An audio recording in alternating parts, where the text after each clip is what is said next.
পরিবর্তনের রাজনীতির পক্ষে যদি আমরা অবস্থান নেই, ইনশাআল্লাহ আমাদের সন্তানদের জন্য একটা ভালো বাংলাদেশ আগামীতে উপহার দিতে পারবো। সেই বাংলাদেশের পক্ষে প্রথম ভোটটি হবে রেফারেন্ডাম বা গণভোটে হা ভোট, ইনশাআল্লাহ আমরা দিব, দেশবাসীকে সাথে নিয়ে দেবো এবং ইনশাআল্লাহ হা বিজয়ী হবে। এরপরে আসে যে হা তো বিজয়ী হলো, এখন দেশ চালাবে কারা? দেশ চালাবে তারা যাদের কার্যক্রম দ্বারা প্রমাণ করতে পেরেছেন যে হ্যাঁ, দেশের মানুষের জীবন, সম্পদ এবং ইজ্জত তাদের কাছে নিরাপদ। একথা যারা প্রমাণ করতে পেরেছেন, দেশের চাবি ইনশাআল্লাহ তাদের হাতে উঠে যাবে। আগামী 12 তারিখ 13 তারিখ থেকে বাংলাদেশের জনগণ একটা নতুন প্রেক্ষাপটের বাংলাদেশ পাবে ইনশাআল্লাহ। এই অভিযাত্রায় সাংবাদিক বন্ধুদেরকে আমরা সবসময় পাশে পেয়েছি।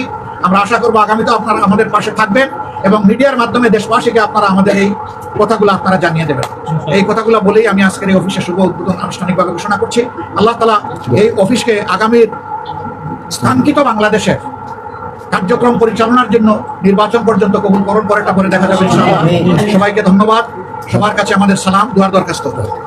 আলহামদুলিল্লাহি রাব্বিল আলামিন ওয়া সাল্লাল্লাহু ওয়া আলা রাসূলিহিল কারীম ওয়া আলা আলিহি ওয়া সাহবিহি ওয়া আহলি বাইতি আজমাইন।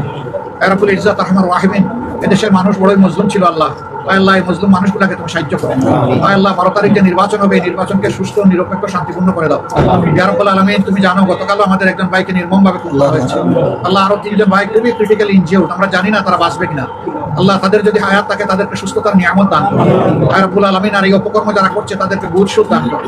আল্লাহ তারাও এদেশের মানুষ, কোনো মানুষের জীবনের ক্ষতি কারো দ্বারা হোক আমরা নিজেরা চাই না, আমাদের ক্ষতিও যেন কেউ না চায়, না করতে পারে, এই জন্য আমরা তোমার আশ্রয় প্রার্থনা করছি।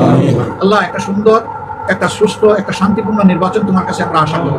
আয় রাব্বুল আলামিন, এই নির্বাচনের মধ্য দিয়ে বাংলাদেশের জনগণকে তুমি রহম করো, শান্তির ফয়সালা দান করো, এই দেশকে উন্নতির দিকে এগিয়ে নেওয়ার তৌফিক দান করো এবং সমাজে সুবিচার কায়েম করার তৌফিক দান করো।